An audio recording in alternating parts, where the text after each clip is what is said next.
Bom dia, Michele. Hoje nós vamos novamente no nosso presente encontro ter uma aula sobre a Revolução Francesa.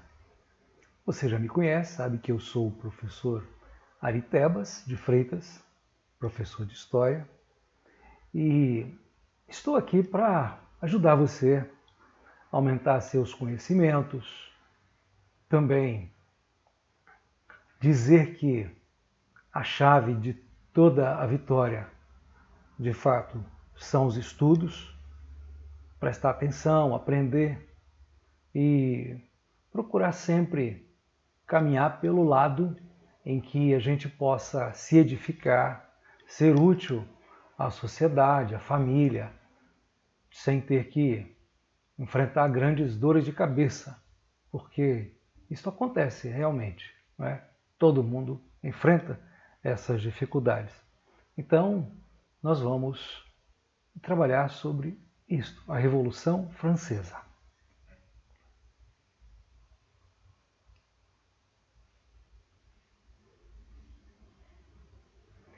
Nós temos aqui ao lado a tomada da Bastilha. A Bastilha ficava em Paris, na França, e isso aconteceu em 14 de julho de 1789. O que era a Bastilha? A Bastilha era uma prisão onde eram encarcerados, presos, os desafetos da monarquia francesa, sobretudo do rei. Então, ela servia como um dos maiores símbolos do poder monárquico absolutista da França, que vivia esse chamado Antigo Regime, o absolutismo francês.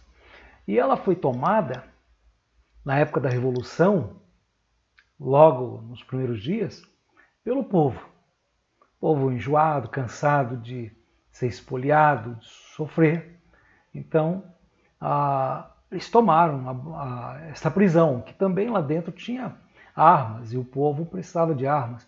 Interessante é que os soldados, ouvindo ordens do comandante, nem sequer lhe deram ouvidos. Pelo contrário, juntaram-se com o povo revoltoso e tomaram a Bastilha. E no linguajar do historiador inglês Eric Hobsbawm, a Revolução Francesa foi um acontecimento que mudou o linguajar político, social e estabeleceu a ideologia política dos tempos contemporâneos, desde o momento em que começou a Revolução Francesa. A Revolução Francesa foi um dos maiores acontecimentos da história dos homens, pois trouxe à sociedade humana mudanças radicais em relação ao que era antes. Essas mudanças que muitos julgaram necessárias, de fato, e outros nem tanto, porque sempre há aqueles que resistem às mudanças, que gostam das coisas como já estão estabelecidas. E há outros que procuram desenvolver novas ideias, mudando alguns marcos, algumas coisas que consideram já serem ultrapassadas para o tempo em que vivem. Então, as ideias apregoadas e estabelecidas pela Revolução Francesa permanecem até os dias atuais entre as mais diversas nações e povos do mundo, pois trouxe algo novo para o progresso dos homens, no relacionamento, na visão da sociedade, na visão política, na maneira de se fazer economia, na maneira de se tratar as pessoas e valorizar, etc. e tal. Então, a nova visão foi ensinar aos homens da sociedade, do tempo, as ideias de liberdade, igualdade e fraternidade. Ou seja, nós não temos que ser comandados por reis que se acham lá em cima, homens especiais, como se tivessem um direito dado pelo próprio Deus. para continuar ali, se perpetuarem através de seus filhos. Nós somos todos iguais, então, igualdade e fraternidade. Aí, né, é solidariedade, porque dependemos todos uns dos outros. Então, numa época em que estes valores não eram compartilhados, nem permitidos para todas as pessoas, isso foi algo bastante, profundamente revolucionário mesmo. Quando a gente observa algumas cenas da família real, que tinha todo um ritual para almoçar, para jantar, e sentava-se àquela mesa, vinham pessoas servindo, o rei, a rainha, e ali em volta, homens da corte, nobres, que estavam ali para assistir o rei, era um espetáculo. Então, por quê? Porque o rei era uma pessoa especial. Ninguém é especial, ninguém é melhor do que ninguém. Nós somos todos iguais perante a lei. Então a Revolução Francesa ela veio mudando essas questões. E a Revolução Francesa não aconteceu de uma vez só. Movimentos assim acontecem no desenrolar de um processo ao longo dos tempos.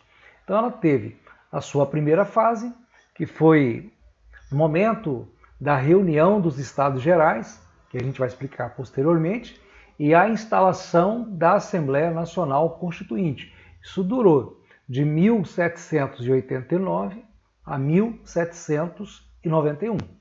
Depois teve uma segunda fase, a Assembleia Legislativa, a proclamação da República Francesa em 20 de setembro de 1792. Então, nós temos aí um período de um ano, né? 1792 a 1793. Depois veio a terceira fase, e a qual foi muito radical para com o rei e a rainha. Veio a Convenção Nacional e Luís XVI, o rei da época, e sua esposa Maria Antonieta foram condenados e morreram cabeça cortada.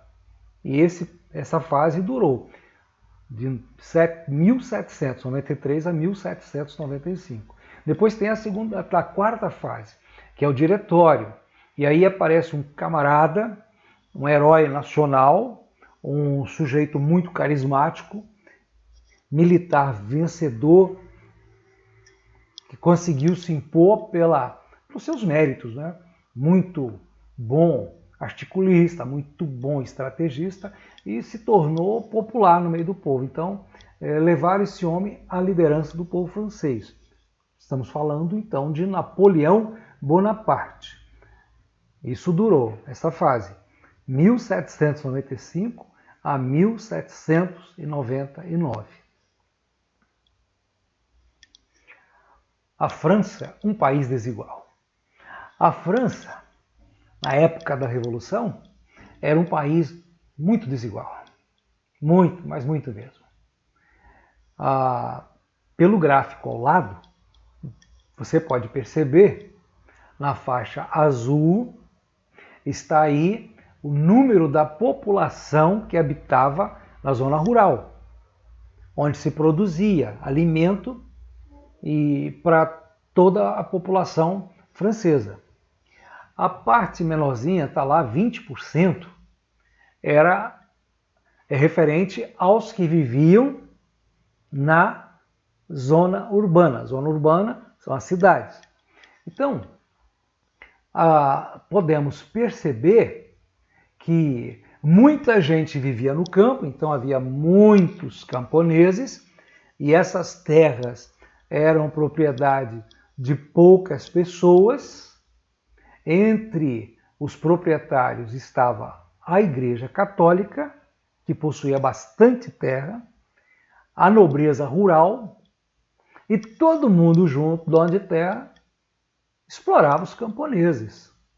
Principalmente os camponeses que não possuíam terra alguma, porque havia alguns camponeses pequenos, tinham um pouco de terra, Mas não eram fazendeiros, era produção, pouca coisa. E esses camponeses que não possuíam terras não tinham força nenhuma, salvo a capacidade das mãos, dos braços e a habilidade em trabalhar nas terras dos outros e produzir para os grandes proprietários, os membros da nobreza. Ser camponês, então, na França, naqueles dias do século XVIII, como já vinha de séculos anteriores, era sinal de sofrimentos, sinal de penúrias, o que provocava insatisfações com o sistema vigente, mas as pessoas estavam com dificuldade em acreditar que poderiam mudar a situação. Há muita gente que não muda porque não acredita que é possível mudar, que é possível fazer alguma coisa e mudar a situação que está insatisfatória, que está deprimente, oprimida, oprimindo as pessoas. A gente pode mudar. Todo mundo pode lutar para mudar, porque nós não nascemos pronto. Nós vamos aprendendo, vamos adquirindo conhecimento, vamos adquirindo habilidades e vamos nos tornando competentes durante o curso da nossa vida. Mas isso depende dos caminhos seguidos.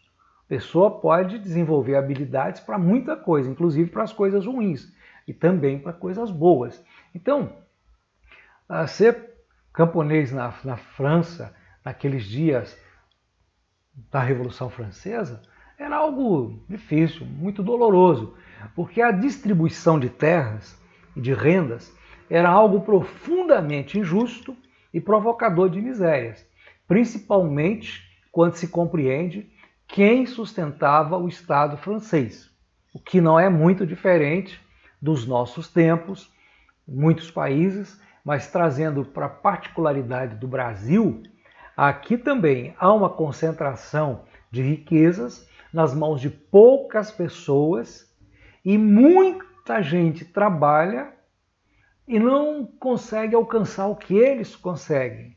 Então, há muitos privilégios para políticos, para o pessoal do judiciário e para outras classes. Os políticos são muito favorecidos. Os grandes empresários são muitas vezes favorecidos. Os grandes proprietários de terra, num país como o nosso, em que se dá muita ênfase ao agronegócio, então, as coisas são bem parecidas, não é? Muito bem parecidas. A injustiça na distribuição das riquezas na França revolucionária. Nos dias da Revolução Francesa, a população da França era de mais de 24 milhões de habitantes, talvez aí 25 milhões, o que fazia do país o maior em termos populacionais da Europa Ocidental e também um país de grande dimensão territorial. A França, embora influenciasse muito outros povos, era menor do que a Rússia. Mas a Rússia chegou a falar francês por causa da influência francesa.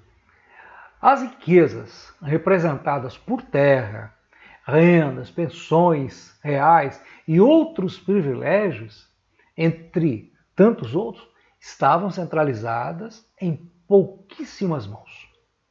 As classes privilegiadas, que nós vamos ver à frente, contavam com mais ou menos 470 mil pessoas.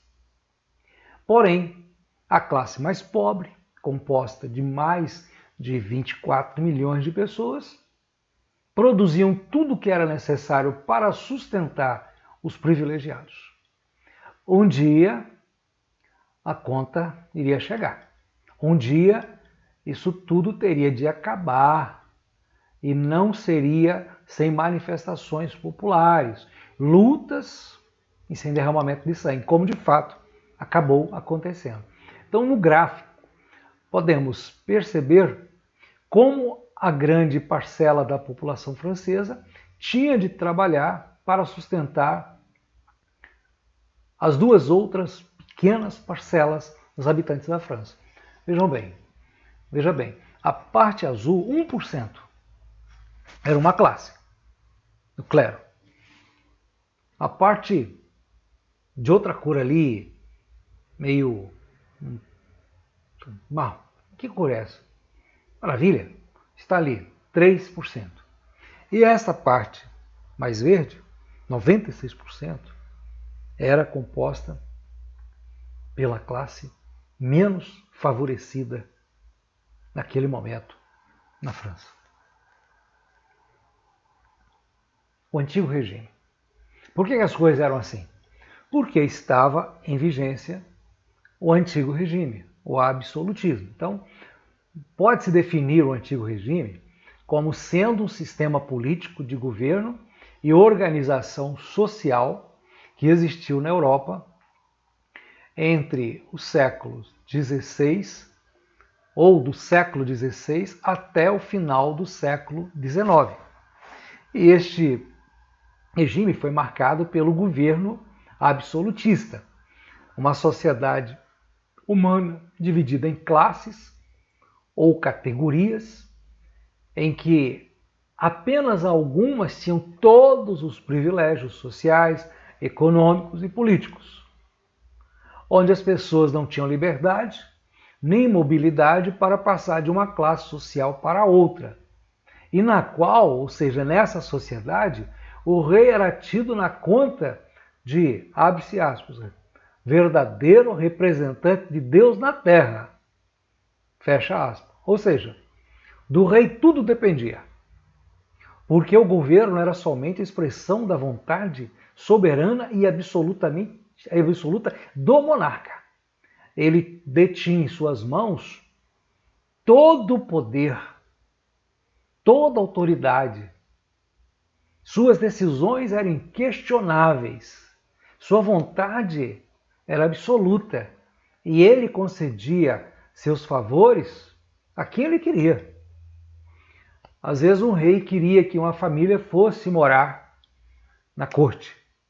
Essa família não tinha opção de morar na sua propriedade rural ou na cidade, tinha que morar na corte, no palácio do rei, onde o rei morava. E ali eles tinham que viver de todas as maneiras, com falta de higiene, utilizando muito de todas as regalias, mas vivendo de acordo com a vontade do rei. Interessante que muitas pessoas que estavam vivendo lá nos seus palácios, seus palacetes, nas suas propriedades rurais, esses tinham uma vantagem. Estavam lá, mas invejavam a situação dos que viviam na corte, perto do rei. Então, a monarquia francesa absolutista foi o maior expoente, a imagem mais visível, mais requintada do antigo regime. E a corte francesa foi uma das mais luxuosas e poderosas da Europa. A estrutura social e econômica da sociedade francesa. A sociedade francesa, no período da Revolução, era estruturada em 3 classes, ou degraus, ou categorias sociais, em que uns poucos gozavam de privilégios, de propriedades, vantagens, benefícios, favores e oportunidades conforme lhes eram dadas pelo rei. E essas pessoas viviam de uma tal maneira, nesses benefícios, nesses favores, nessa condição social, que isto para muitas outras pessoas, está ali 96% da população, apenas isso eram sonhos ou desejos irrealizáveis, porque não se podia mudar de uma classe para outra, a não ser que a situação fosse mudada, né? Então, era preciso mudar isto. As 2 classes superiores não pagavam sequer impostos. Eram isentas de os pagar. Privilégios que foram obtidos ao longo dos séculos, conforme as suas articulações, as suas prerrogativas, que não foram concedidas aos mais pobres. E esses privilégios, nem o rei conseguia revogar. Às vezes podia tentar, mas não conseguia. E nessa situação, o que acontecia? Os mais pobres pagavam impostos sem poder reclamar ou mudar a situação, porque existiam, e era assim que se viam os servos, os camponeses livres, os pobres, os artesãos, as pessoas que não pertenciam às classes mais altas. Eles eram vistos como o direito que eles tiveram de existir, trabalhar para sustentar toda a estrutura socioeconômica dos franceses. Então aqui do quadro ao lado nós temos este pequeno gráfico aqui, ou esta imagem aqui, né? Que a gente pode ver essa tabela. Então nós temos estamentos, representação populacional e riquezas em terras. O clero ocupava a ponta. Acima do clero, só o rei. 1% da população. Mas o clero era muito rico. Terras. Tinha 20% das terras produtivas da França. A nobreza, 2% na representação populacional. Possuía 35% das terras. Os outros, que não eram nem clero, nem nobreza, 97%, 96%. 45% das terras estava com eles. Mas se somasse os dois outros, eles estavam, de toda maneira, por baixo. Uns produzem, outros gastam. Então, o primeiro estado era assim que estava dividido: primeiro, segundo e terceiro estado. O primeiro estado era formado pelo clero, isto é, os representantes da Igreja Católica Romana. E nessa divisão ainda do clero, havia o alto clero, bispos, abades, cardeais, altas autoridades eclesiásticas, geralmente homens oriundos de famílias ricas. Era um orgulho, era um bom negócio para as famílias ricas terem um filho, um membro da família que fosse do clero, que fosse padre, porque, olha, ele podia ocupar os postos mais altos. E havia também o baixo clero, geralmente pessoas de origem pobre, às vezes até mesmo analfabetas. Eram padres, monges, frades, freiras, pessoa de baixo. Aí vinha o segundo estado, formado pela nobreza, classe que por sua vez se dividia em nobreza cortesã ou palaciana, pois vivia na corte, bem próxima do rei e da casa real. Muitos invejavam a situação e os privilégios da nobreza cortesã, porque tinha o privilégio de ver o rei algumas vezes e até assistir o jantar ou almoço do rei. E algumas mulheres da nobreza cortesã às vezes tinha o privilégio de segurar um pinico ou um recipiente onde a rainha fazia seu xixi. Isto era privilégio. Havia pessoas destinadas ali, separadas, somente para vestir o rei, tirar a roupa do rei, trocar a roupa do rei. Estava lá, isso era privilégio. E havia ainda, dentro do segundo estado, a nobreza rural, chamada também de provinciana, que vivia na zona rural, em seus palácios, palacetes, suas casas luxuosas. Eram famílias ricas, possuidoras de grandes propriedades rurais e outros recursos.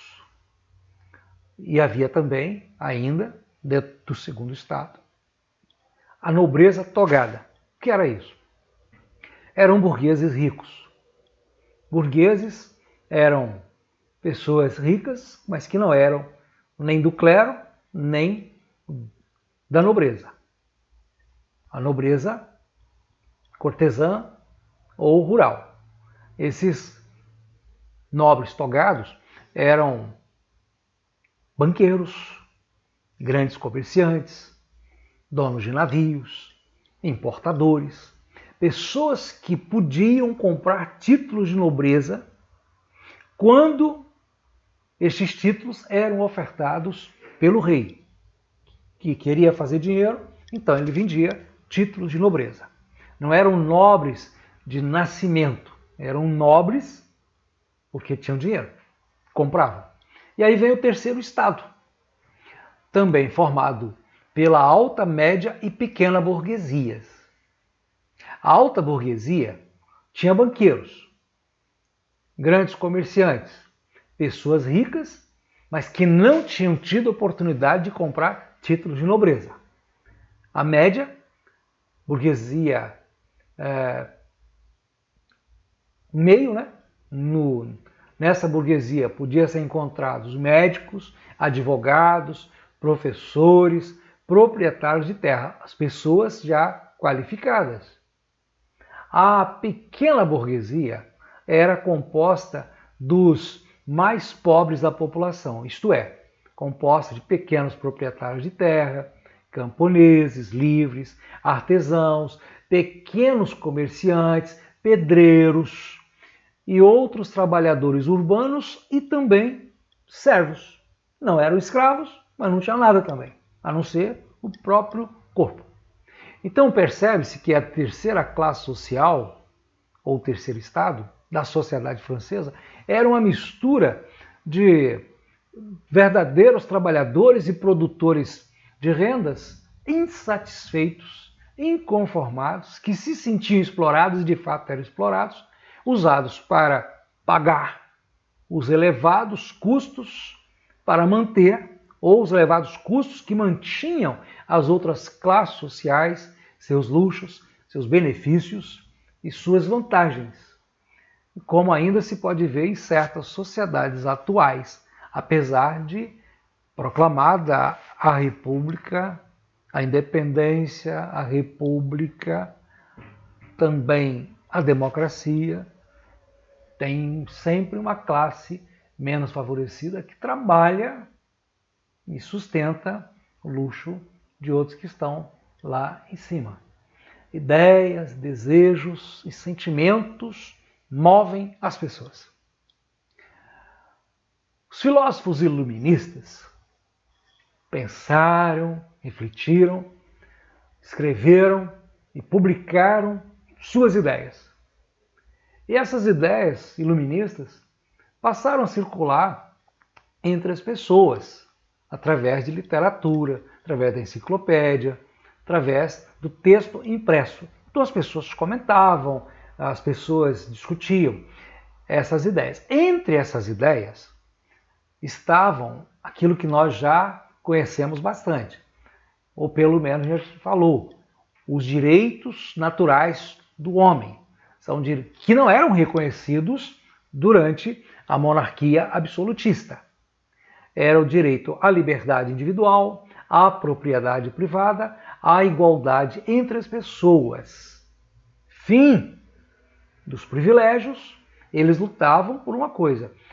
Se a pessoa merecer, ela lute por isso, prove competência, habilidade e conquiste. Então, é o que a gente chama de conquistas por mérito pessoal, pelo trabalho que deveria ser compensado, entre outros. Às vezes acontece, nem sempre o trabalho é tão compensado assim. Dessa maneira, foram surgindo sentimentos e desejos de novas possibilidades, necessidades diversas, cansaço das pessoas, do povo, que já estavam ficando enjoadas de serem massacradas, exploradas, para produzir aquilo que traria sustento aos grandes e que não os favorecia. Coisas essas que foram alimentando as tristezas, as insatisfações e foi criando também a consciência de que tudo isso precisava podia e tinha que ser mudado. Apenas não se sabia quando, nem como. As classes altas nunca querem perder seus privilégios e suas vantagens já conquistadas e adquiridas. A classe média, formada geralmente, hoje, a classe média é formada pelos os ricos, né? Os milionários é o alto da pirâmide social. Então, a classe média, que a gente chama de burguesia, na França desejava sempre uma coisa muito importante para eles: lucrar muito, e bastante, e muito. E para isso, os burgueses franceses se moviam para terem mais liberdade de ganho. Eles queriam, então, ter liberdade no mercado, no comércio, para negociar com o maior número possível de outros mercados mundiais. Isto não era possível dentro do antigo regime, porque o antigo regime, como nós já falamos, era a expressão da vontade do rei. O rei Luís XVI, monarca francês da época, também percebia que os luxos e as guerras que a França travava com outros povos, como travou contra a Inglaterra na guerra da liberdade ou da independência norte-americana, essas coisas traziam, exigiam grandes recursos. E onde tirar isso? Os recursos da França, os tesouros da França, já estavam fracos, precisavam ser reabastecidos. Ora, como o governo geralmente levanta recursos para seus investimentos? Cobrando impostos. E todos sabem que o Estado não vive sem impostos. A renda do Estado são os impostos. Então, a cobrança de impostos é que abastece os cofres do governo, os tesouros. Então, ele vai fazer o quê? Ele vai cobrar impostos já existentes e vai dar um jeito de criar outros como fontes alimentadoras de seus tesouros. E foi isso que o rei francês pensou em fazer. Então, diante de tantas demandas, o rei resolveu convocar os Estados Gerais para encontrar um caminho para resolver os problemas da França. Oportunidade que não passou em branco, porque foi bastante aproveitada como a única chance, depois de longo tempo, para fazer alguma mudança. Ela foi aproveitada bem pelo terceiro estado, como nós já falamos. O primeiro estado, o segundo estado, clero e a nobreza, para eles estava bom, qualquer jeito estava bom. Eles não queriam muita mudança. Mas o terceiro estado clamava por estas mudanças, porque não estava dando para aguentar. E quando teria outra oportunidade desta? Então, como eles não tinham isto em vista, eles aproveitaram aquele momento ali em 1789 para conquistar mudanças possíveis e as que fossem mais possíveis ainda, até o que parecia não ser tão possível. Assembleia Geral, explosão revolucionária. O que era a Assembleia Geral? A Assembleia Geral era quando os representantes das três classes sociais, ou dos três estados, dos três estamentos, das três categorias, isto é, clero, nobreza e o resto, podendo dizer burguesia. Quando eles, convocados pelo rei, podiam se reunir, porque a Assembleia Geral ela só podia acontecer se o rei convocasse os Estados Gerais. Ninguém tinha poder, competência, autoridade para isso. Somente o rei no Estado absolutista. Então o rei Luís XVI, governante da França em 1789, casado com a bela mulher austríaca por nome Maria Antonieta, que vivia num luxo enorme, este rei resolveu convocar a Assembleia Geral para buscar uma solução para ajudar a resolver os diversos conflitos, problemas e insatisfações e falta de recursos monetários que a França estava vivenciando naquele momento. A Assembleia dos Estados Gerais não tinha poder para determinar o que o rei iria fazer. Não era como um Congresso Nacional no Brasil, que pode determinar de acordo com as leis isto ou aquilo. Não tinha o poder de estabelecer leis, de elaborar leis. Não tinha poder legislativo nem executivo. Tudo estava nas mãos do rei, todos os poderes. Que eles não tinham ainda essa nomenclatura de executivo, legislativo e judiciário, mas que os iluministas já defendiam. Então, a Assembleia era para ouvir, o rei queria ouvir a Assembleia. Depois ele iria fazer como ele bem quisesse, mas não foi isso que aconteceu. Então, a Assembleia dos Estados Gerais se deu no mês de maio de 1789, no Palácio de Versalhes, que era a sede do governo francês, algo que não acontecia desde 1614. Ou seja, havia 175 anos que os 3 estados formando a Assembleia Geral não eram convocados e não se reuniu. Nesse período o rei fazia o que ele queria. Portanto, era uma oportunidade única para se apresentar propostas de mudança e lutar para a mudança. Então, desta maneira, depois de 170 anos, os estados gerais formados pelo clero, burguesia e nobreza tiveram a oportunidade de se reunirem. E quem mais se beneficiou de tal assembleia foram exatamente os burgueses, os quais conseguiram impor suas vontades, porque eles também se tornaram muito simpáticos à opinião pública. O povão estava cansado. E a opinião pública, em qualquer época, é uma força que não se pode desprezar. Pode se matar, pode se exterminar, pode sufocar, mas desprezar não. Ninguém pode, nem governo, ninguém. A opinião pública pode derrubar um governo, pode derrubar, pode mudar. Basta haver liderança.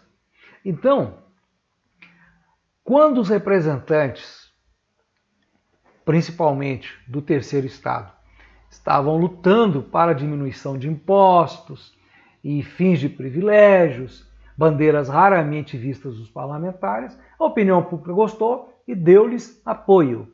E aí a coisa foi mudando de figura. Resistências e mudanças. Sempre que os estados gerais se reuniam, o primeiro e o segundo estados se uniam, ficavam casadinhos, combinavam as coisas e votavam conforme seus interesses. E como o voto era por estado, isto é, por estamento, por categoria, e não por representação individual, os 2 estados do topo da pirâmide sempre venciam, porque sempre dava 2-1. Então, na Assembleia de 1789, era isto que o rei, o clero e a nobreza queriam que acontecesse. Entretanto, os representantes do terceiro estado aproveitaram o momento e lutaram para que o voto fosse por representantes individuais. Ou seja, a votação deveria acontecer por cabeça. E eles tinham bastante representantes. Como isso contrariava os interesses do rei e dos outros dois estados, o rei Luís XVI, para sua miséria, determinou que fosse fechada a sala chamada Pela, ou Pala, onde se reuniam os representantes do terceiro estado. Ele pensou que prendendo o pessoal, fechando a sala, com o pessoal lá dentro, tudo iria se resolver do jeito dele. Que ele não queria mudança. Ele queria ouvir orientações, conselhos, mas mudar ele não queria nada. Então, também, dentro do primeiro e do segundo estado, haviam membros que eram simpáticos às ideias de mudança. Não eram muitos, mas também alguns tinham esse desejo de mudança e apoiavam as exigências, os clamores do terceiro estado. Então, o terceiro estado teve uma reação. Que reação foi essa? E encontrou apoio, como já disse, em membros dos outros dois estados. Foi a reação de resistência. E aproveitou para declarar no mês de junho a formação daquela reunião como a Assembleia Nacional Constituinte, que tinha como propósito elaborar uma Constituição para o povo francês. Estava então deflagrada a Revolução Francesa, porque a partir daquele momento a monarquia absolutista na França estava abolida, acabada. Todavia, o fato que serviu de símbolo e marco da derrota do absolutismo francês e o fim da monarquia foi a queda da Bastilha, aquele prédio, aquela imagem bonita que a gente viu no início da aula, que você pode voltar e ver também se quiser. Então, ali o povo reunido, homens, mulheres, crianças, soldados, gente do povo mesmo, entrou naquela prisão e derrubou. Eram os pobres, desafortunados, camponeses, pequenos comerciantes, mulheres e outros simpatizantes, até soldados do exército, que se recusaram a ouvir ordem de comando para atirar no povo. Que é sempre assim. Quando o povo clama e vai para as ruas, o que acontece? Para a ordem ser mantida, o governo manda muitas vezes tropas de choque e essas atiram com balas de borracha, que machucam muito, spray de pimenta, no povo. Acontece hoje. Ali também eles queriam fazer isso, mas os soldados recusaram. Então, a Revolução Francesa, naquele momento, estava apenas começando e com ela grandes mudanças e profundas mudanças radicais foram sendo introduzidas na sociedade francesa. E a França, a partir daquele momento, nunca mais seria a mesma, pois novos ventos sopravam sobre o povo francês, sobre a sociedade, e a influência da Revolução foi percebida em outras terras e outros povos longe da França, inclusive no Brasil, com a resistência e apresentada a coroa portuguesa por alguns movimentos emancipacionistas que lutavam para a independência, para proclamar uma república brasileira, né? Queriam a independência, queriam, assim como aconteceu na América, proclamar uma independência, ou alguns sonharam, né? Antes mesmo da Revolução Francesa, mas com ideias iluministas e com a influência norte-americana, os mineiros tentaram, em Minas Gerais, começou as ideias em 1788, mas foi abafada, e em 1792, Joaquim José da Silva Xavier, o Tiradentes, foi enforcado. Mas outro levante aconteceu, a Conjuração Baiana, em 1798, aí já com profunda influência francesa, inclusive com palavras de ordem. Ela aconteceu em Salvador, Bahia, mas também foi uma tentativa derrotada pela coroa portuguesa, que a coroa portuguesa tinha uma habilidade enorme para abafar e acabar com revoltas nas suas colônias, principalmente no Brasil, que custou para ter a sua independência. Atividades. Atividades para retenção do estudo, para você refletir. Primeiro, o que você compreende por uma sociedade estamental? Como era a sociedade francesa no período da Revolução? Segundo, a Assembleia dos Estados Gerais, na organização administrativa francesa, funcionava como a reunião consultiva do rei. Mostra a diferença entre uma Assembleia consultiva e uma deliberativa. Terceiro, escreva uma pequena redação mostrando alguns pontos de encontros entre a Revolução Industrial e a Revolução Francesa. Lembre-se que a Revolução Industrial começou lá na Inglaterra. A primeira fase dura de 1750 a 1850. Então, está aí dentro da Revolução Francesa. Boa sorte!